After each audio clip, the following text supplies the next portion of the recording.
भारतीय राजनीति में कब कौन सा पासा पलट जाए और उस पलटे हुए पासे से निकले हुए अंक कब नियम बनता है और नियम बनने के पश्चात वो कानून बन जाता है, इन तमाम फहरिस्तों का किसी के पास किसी प्रकार का जानकारी नहीं होता है। बढ़ती जनसंख्या को मद्देनजर रखते हुए उत्तर प्रदेश सरकार एक नियम लेके आने वाली है।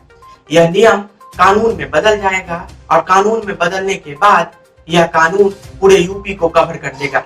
उत्तर प्रदेश सरकार का कहना है कि अगर कोई भी योजना उत्तर प्रदेश सरकार लेके आती है उत्तर प्रदेश के लोगों के लिए, तो वह योजना मजमा में ही घुल जाता है।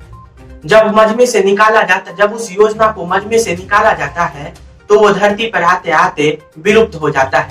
यानी कहने का मतलब ये है, अगर उत्तर प्रदेश सरकार किसी प्रकार का योजना लेके आती है तो वह योजना बढ़ते हुए जनसंख्या में घुल जाता है, यानी बढ़ते हुए जनसंख्या में जाकर के वह फंस जाता है। जमीनी स्तर पर उसका किसी प्रकार का प्रभाव नहीं देखा जाता है। ये उत्तर प्रदेश सरकार का मानना है। उत्तर प्रदेश सरकार के विधि आयोग के द्वारा अपने अध्ययन में कहा गया है कि बढ़ते जनसंख्या को मद्देनजर रखते हुए एक कानून लागू किया जा रहा है, जिस कानून का नाम है फैमिली मेंटेनेंस यानी फैमिली प्लानिंग। आप फैमिली प्लानिंग को अगर विरोध करते हैं या फिर आपको किसी प्रकार का गुरेज होता है तो आपको सरकार के तमाम सुख सुविधा से दूर कर दिया जाएगा। ये उत्तर प्रदेश सरकार का अपना मानना है। चलिए अपना परिचय दे दूं। आइडिया सिटी से मैं तानु झा और ये इस नियम का सबसे आधारभूत इकाई यही है कि अगर आप फैमिली प्लानिंग से गुरेज रखते हैं, फिर आप 2 बच्चे से अधिक बच्चा करते हैं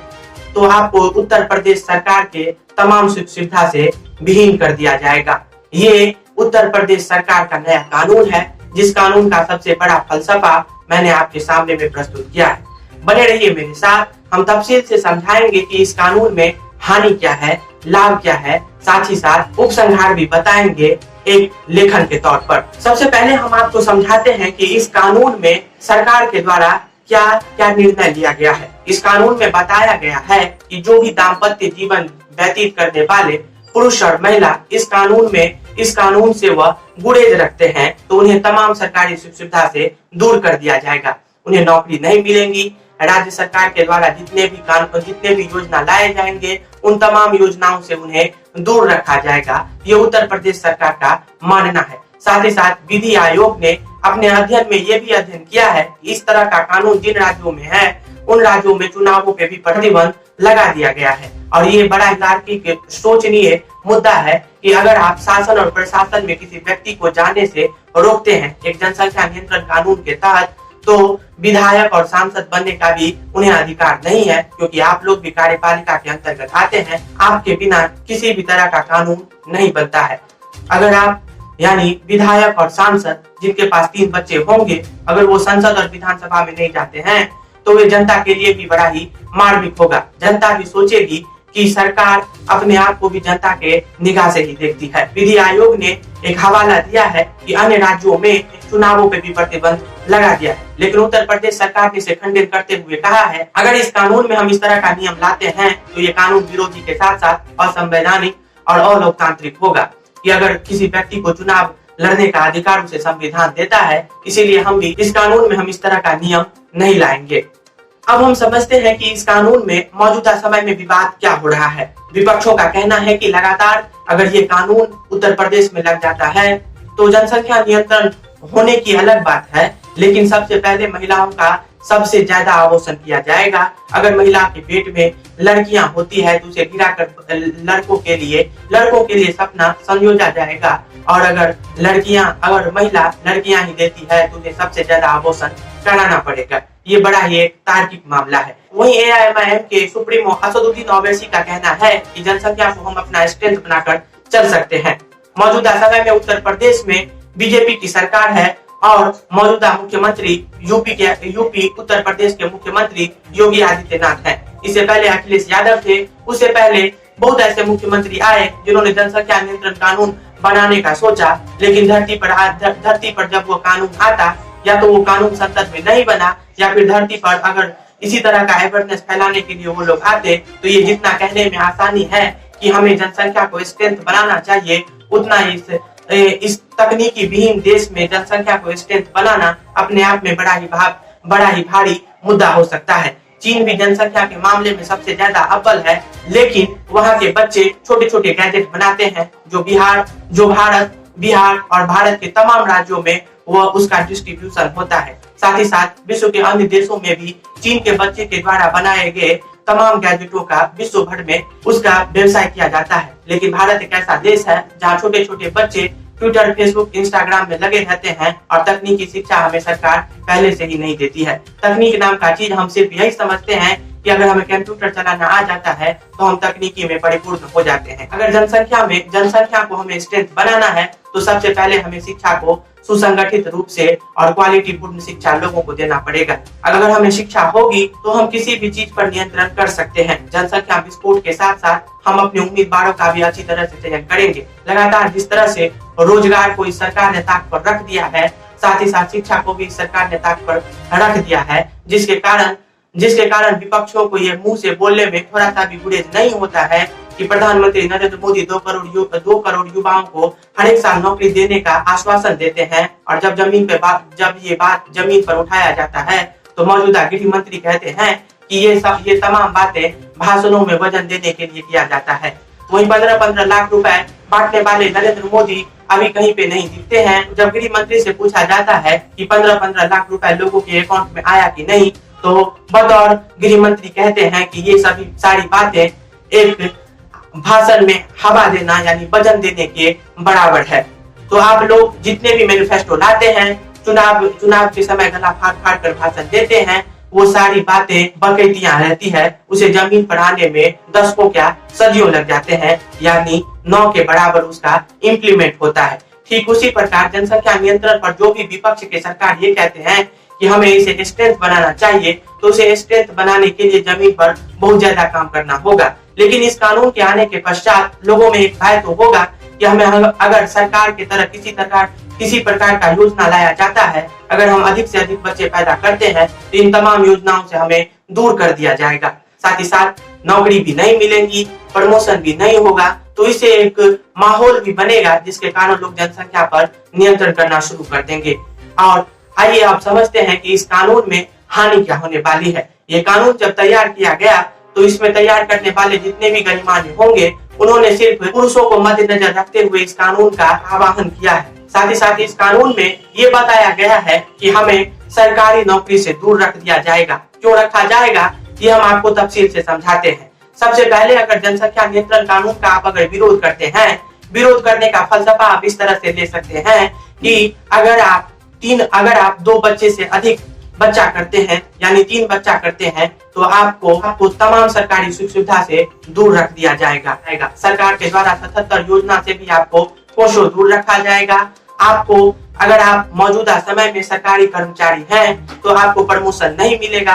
अगर आप मौजूदा समय में अगर ये कानून लग जाता है, उसके पश्चात अगर आपको पहले से 2 बच्चा है और आपको फिर से 1 बच्चा हो जाता है, तो आपको सरकारी कर्मचारी होने के बावजूद भी आपको प्रमोशन नहीं मिलेगा। ये इस कानून का फलसफा है और इसे आप हानि में भी इसे जोड़ सकते हैं। राशन कार्ड में अगर दाम्पत्य जीवन जीने वाले पति पत्नी अगर 4 सदस्य होते हैं तो राशन कार्ड में आपका नाम रहेगा। सदस्यों में बढ़ोतरी होती है, यानी 5 से 6 लोग हो जाते हैं, तो आपको राशन कार्ड से भी हटा दिया जाएगा। मैं पुरुष प्रधान इस कानून को इसलिए कहा हूँ क्योंकि ये देश भी पुरुष प्रधान है और विश्व के अधिकांश देशों में जिन पुरुषों को प्रीफर किया जाता है उतना महिला अभी कोसों दूर है। लेकिन हम हमेशा ही बेटी बचाओ और बेटी पढ़ाओ का नारा देते हैं, लेकिन मौजूदा समय में अगर आप धरती का इम्प्लीमेंट इस तरह का देखेंगे तो यह इम्प्लीमेंट नगण्य हुआ है। हम अगर इस कानून पे देखें तो लड़कियों के नजर से इस कानून को विहीन बना दिया है। इस कानून को हम समझते हैं कि लड़कियों के नजर से इस कानून को क्यों इतना इधर रखा गया है। चीज को हम इस प्रकार से समझते हैं, अभी भी रूरल एरिया में लड़कियों को समय से पहले शादी करा दी जाती है, जिसके कारण उनमें परिपक्वता नहीं आया होता है। वो नहीं समझती है कि हमें कितना बच्चा पैदा करना होगा या फिर कितना नहीं करना होगा, हमारे परिवार की क्या स्थिति है, उस स्थिति के अनुकूल हमें कितना बच्चा करना चाहिए। शिक्षा के अभाव में लोगों को ये भी लगता है कि अगर हम अधिक से अधिक बच्चा पैदा करेंगे तो हमारा परिवार और भी सशक्त होते जाएगा, आर्थिक तौर पे भी और शारीरिक तौर पे भी। अभी भी यह मुद्दा जमीन पे देखा जाता है और इसका सबसे बड़ा कारण अशिक्षा है। अगर हमें शिक्षा रहेगा तो हम सभी चीजों पर नियंत्रण कर सकते हैं। और अगर उस लड़की का शादी समय से पहले करा दिया जाता है तो उस लड़की पर लड़कों के परिवार वाले के साथ साथ अपने परिवार वालों का भी एक दबिश होता है कि तुम अगर लड़की पैदा करती हो तो एक लड़का होने देना चाहिए। मौजूदा समय में अगर ये कानून यूपी सरकार लगा देती है तो उत्तर प्रदेश की महिला के लिए बड़ा ही संकट का मामला हो सकता है, क्योंकि महिलाओं के अपने शरीर पर कितना अधिकार होता है ये हम और आप बखूबी जानते हैं। महिलाओं पे ये दबिश दिया जाता है कि अगर तुम लड़की पैदा करती हो तो तुम्हें लड़का भी पैदा करना होगा। सोच लीजिए, अगर उस महिला 3 लड़कियां पैदा कर देती है और साथ ही साथ उस महिला को ये दबिश दिया जाता है कि तुम्हें बेटा भी पैदा करना होगा, तो कुल मिलाकर उसे 4 बच्चे हो जाएंगे।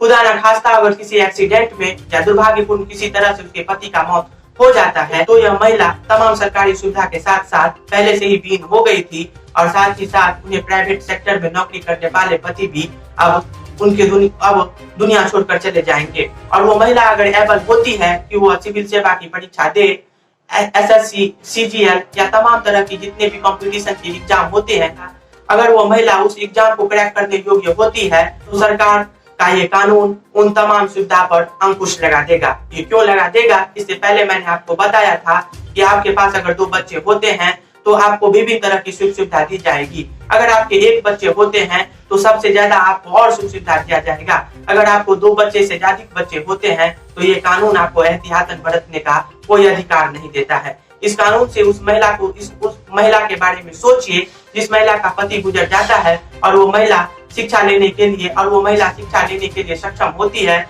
और वह परीक्षा में भी सफल हो जाती है, लेकिन 4 बच्चों के कारण उस महिला का भविष्य क्या होगा जिस महिला का पति मर चुका होता है।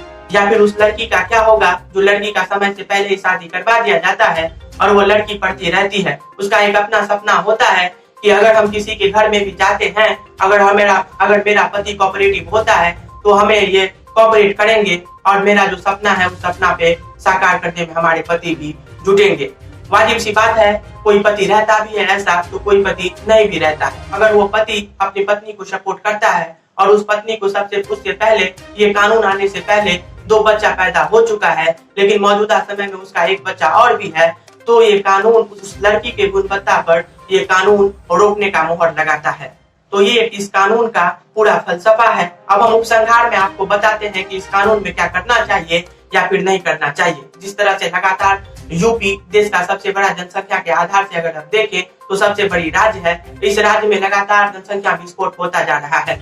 विपक्ष के लोगों का कहना है कि इसे स्ट्रेंथ बनाना चाहिए, लेकिन आप ही जब सत्ता में थे तो आपसे किसी तरह का स्ट्रेंथ नहीं बना। खैर, ये राजनीति का एक अपना गहना होता है कि पक्ष और विपक्ष आपस में अगर उलझेंगे नहीं तो कोई भी नियम और कानून धरती पे आने से पहले ही वो असफल हो जाता है। चाहे आप किसान आंदोलन के किसान के तीनों बिलों को देखें या फिर सीए और एनआरसी देखें। और दूसरा बात ये भी है कि इस सरकार की सबसे बड़ी खूबी ये है कि जब किसी भी तरह का चुनाव होता है, चाहे वो लोकसभा का 2019 में सीए और एनआरसी का प्रोटेस्ट हो और सीए और एनआरसी का बिल जब कानून बन जाता है तो वो भी लोकसभा के चुनाव के समय में होता है। तत्पश्चात अभी बंगाल का चुनाव हुआ था, उस समय में लव जिहाद का मामला खोल देना, उससे पहले भी लव जिहाद का मामला खुला था, मध्य में भी खुला था और मौजूदा समय में उत्तर प्रदेश में अभी चुनाव होने को है। इस चुनाव में इस तरह का कानून लेकर आना जिसे जनसंख्या नियंत्रण कानून कहा जाता है। बतौर असम के सीएम कहते हैं कि इस देश और राज्य में